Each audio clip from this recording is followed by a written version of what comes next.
ఈరోజు దేవుని వాగ్దానం. పరలోక రాజ్యము ఈ ఉపమానమును పోలియున్నది.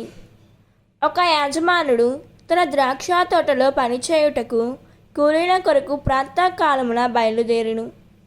అతడు రోజుకు 1 దినారారము చొప్పున ఇచ్చేదని కూలీలతో ఒప్పందము చేసుకొని వారిని తన తోటకు పంపెను. తిరిగి ఆ యాజమానుడు 9 గంటల సమయమున బయటకు వెళ్ళి అంగడి వీధిలో పని కొరకు వేచి ఉన్న కొందరును చూచి, మీరు నా తోటకు వెళ్ళి పనిచేయుడు, తగిన వేతనము నిచ్చెదను అనెను. మత్తయి సువార్త 20వ అధ్యాయం 1వ వచనం.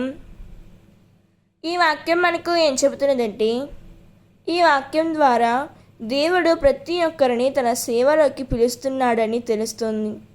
మనం ఎప్పుడు పిలువబడినా ఆలస్యం చేయకుండా దేవుడి పనిలో నమ్మకంగా పనిచేయాలి.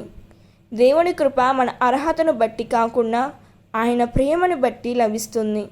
ఇతరులకు లభించిన ఆశీర్వాదాలను చూసి అసూయ పడకుండా దేవుడు మనకు ఇచ్చిన అవకాశానికి కృతజ్ఞతతో ఉండాలి.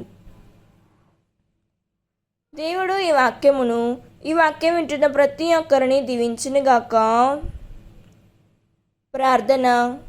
ప్రభువైన యేసయ్య, నీ ద్రాక్ష తోటలో పనిచేసే కూలీల వలె నన్ను కూడా నీ సేవకు పిలిచినందుకు కృతజ్ఞతలు.